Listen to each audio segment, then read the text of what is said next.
Become Major Paul, live like a hero. That is what the classics teach us. Be a main character. Otherwise, what else is life for? Says James Coetzee.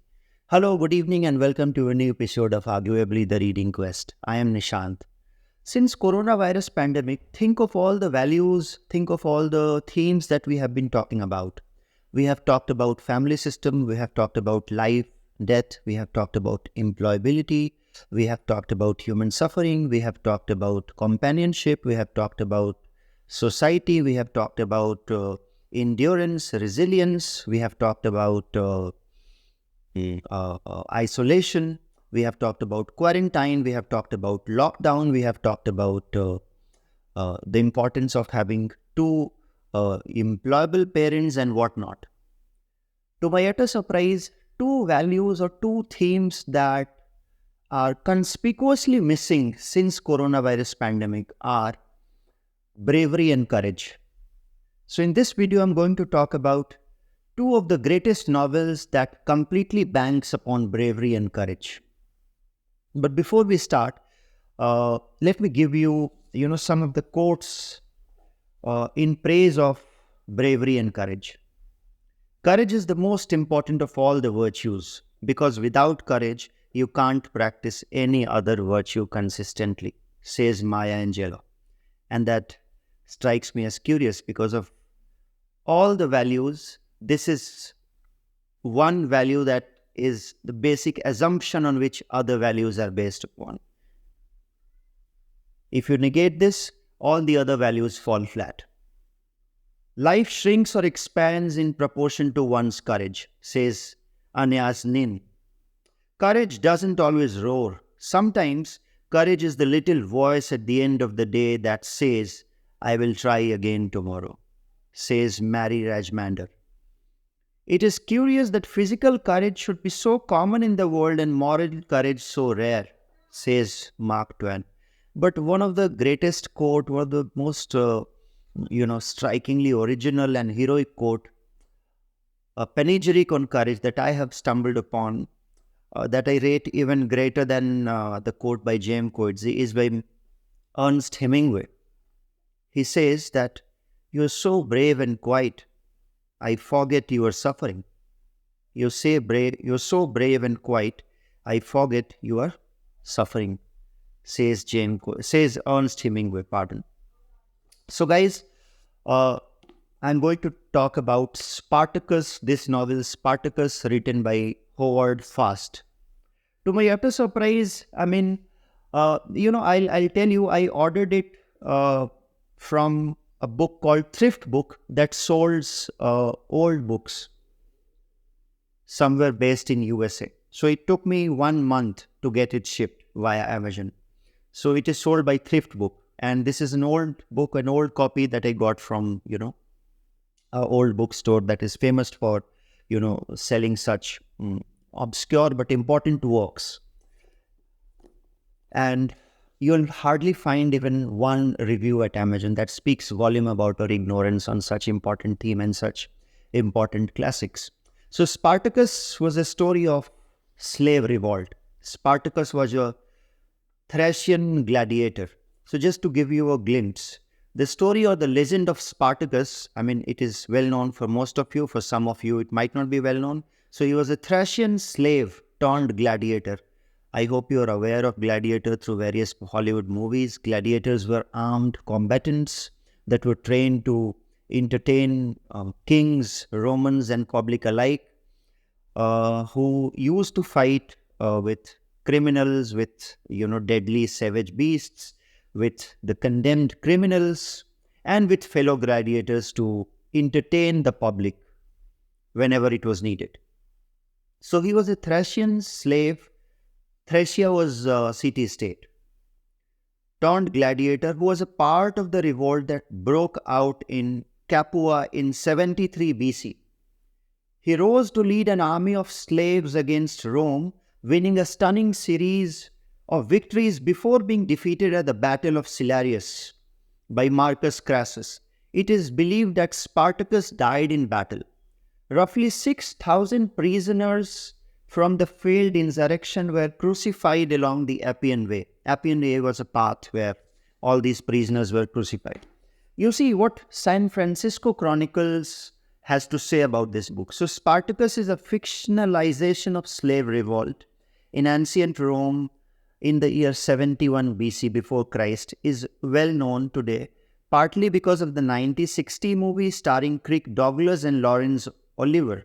It was originally published in 1951 by the author himself, that is Howard Fast, after being torn down by every mainstream publisher of the day because of Fast's blacklisting for his Communist Party sympathies. The story of Spartacus, born as a slave, trained as a gladiator, who led a slave revolt that was eventually put down by Crassus, was immensely popular and sold millions of copies.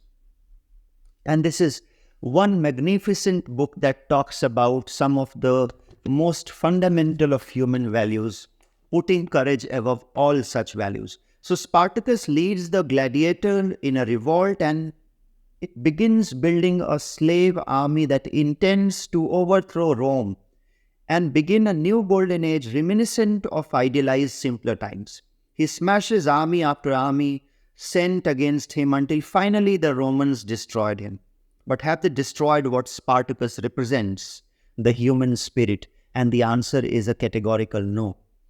Spartacus begins with 3 young Roman patricians. One is Camus, his sister Helena, and her friend Claudia, beginning a journey from Rome to Capua along the Appian Way a few weeks after the final suppression of the revolt happened. So the story is narrated in retrospect.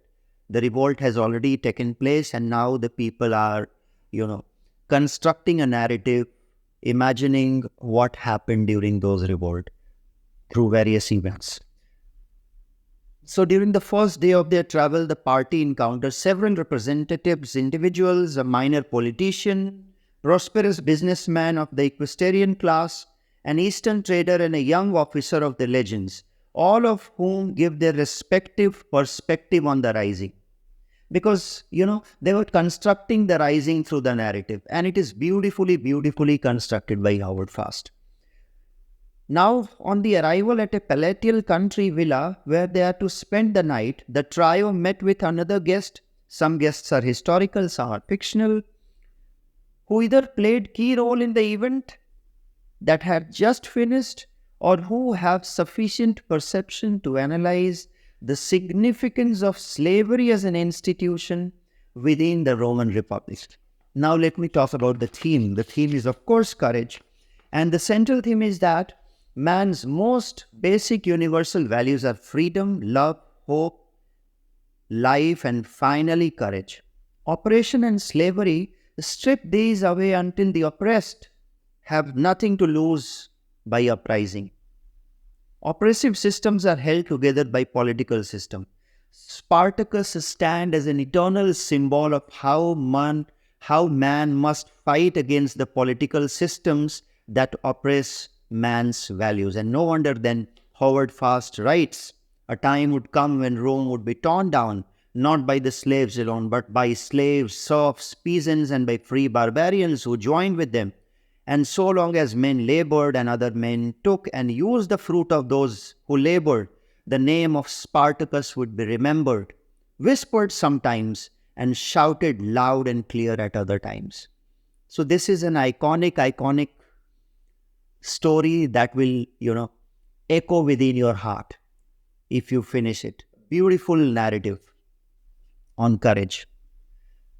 To my utter surprise, before, recording this video just a couple of days ago, I just scrolled Google that let's check what Google throws when I type, books on courage and bravery. To my utter surprise, all those 50 books that were shown on Google, none of the book completely talked about courage and bravery as a dedicated theme, as a dedicated motive of the book. So finally, it came to me that, okay, let's do, a series on bravery and courage. So Spartacus is hugely recommended, I'm sure it is obscure to most of the Indian audience. It is largely well known to the Western audience, but I don't know how many of even the Western audience have read Spartacus by Howard Fast. There are many writers who have written under this title Spartacus, but I am recommending Spartacus by Howard Fast. Please bear in mind. Now, another book that comes to my mind is a classic on existentialism, more so a classic on absurdism. But beneath the theme of existentialism and absurdism, what lies is indomitable human courage. And the book is The Plague by Albert Camus. I hope this is much talked about, so much so that it has become a cliched name in existential absurdist classic. But Plague, I want to highlight the theme of courage and not the theme of existentialism and absurdism, which otherwise I have done in many of my videos.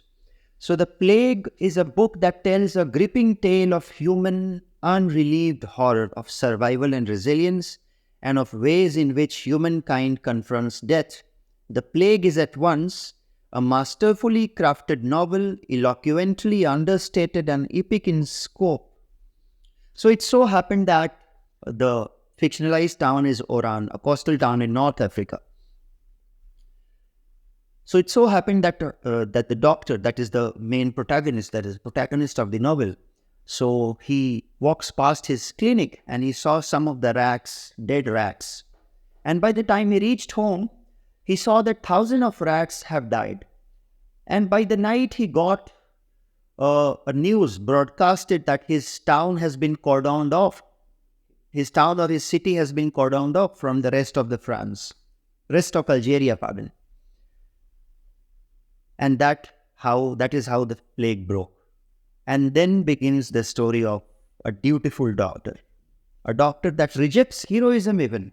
A doctor who simply wants to be a man enough to look adversity in its face and, do what all it needs to be done to prove one's humanity, to prove one's humane virtue, to prove some kind of courage that lies at the root of all human existence, and that to live like a human being, to help our fellow human being, outgrow and overcome suffering in whatever small ways we may like to do. And it so happened that during the face of the adversity, the plague broke, and he kept on treating his, patients with a kind of Christian stoicism. I would like to speak of a term, cattle stoicism, not Christian stoicism, cattle stoicism. One by one, his patients died, his relatives died, some of his, best friends died. The whole city, was on the brink and the verge of death. One by one. People kept on passing away, and he kept on, doing his duty, living up to his humanity. And one day, finally, the plague, was won by invincible courage, invincible human courage. But at the end, even his best friend, who was his partner in all these fights, died. And ultimately, what remains was the doctor alone in the face of adversity.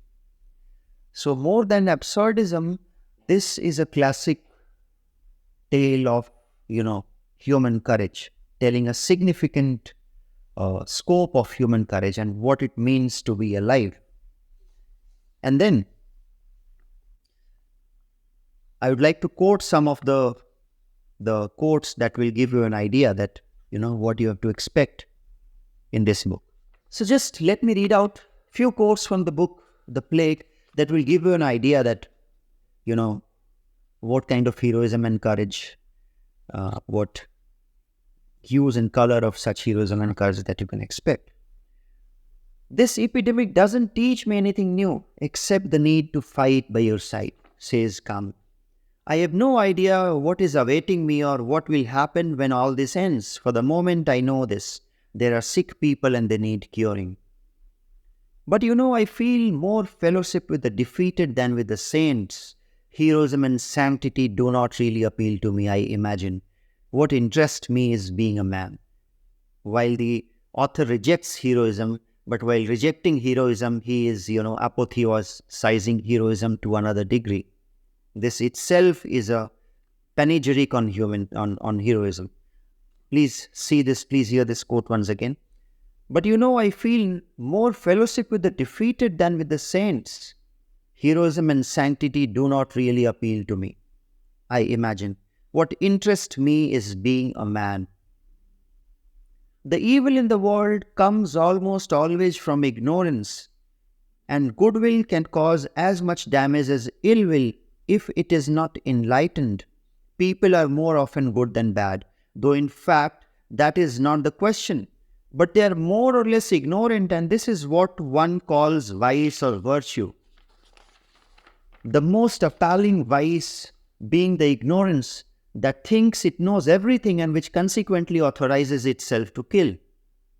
The murderer's soul is blind, and there is no true goodness or fine love without the greatest possible degree of clear-sightedness, says Albert Camus. They knew now that if there is one thing one can always yearn for and sometimes attain, it is the human love.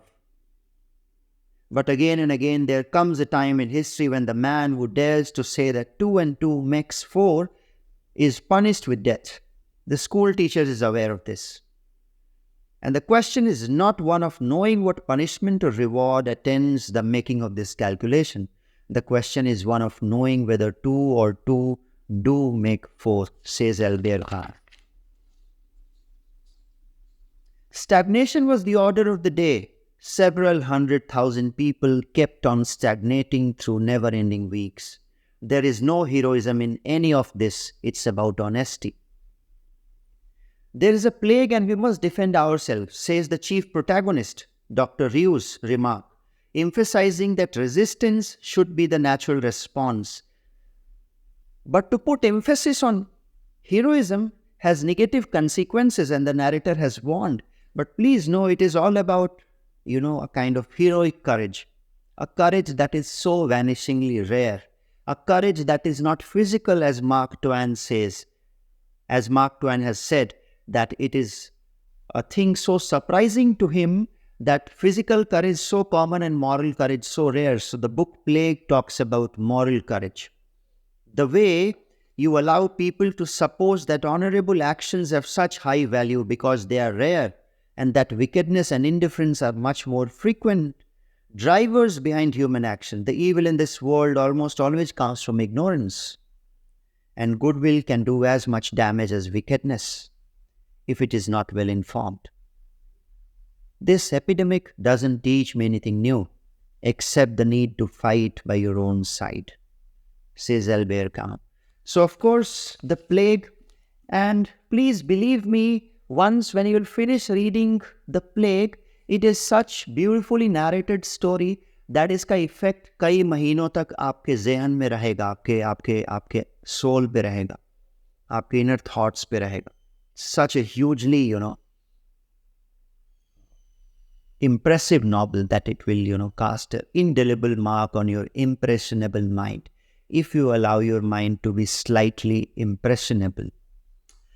So that is all from my side, guys. Happy reading. I hope you have enjoyed the video. If you have still not liked, shared and subscribed my YouTube channel, Arguably the Reading Quest, please do that. Happy reading. Thank you all of you.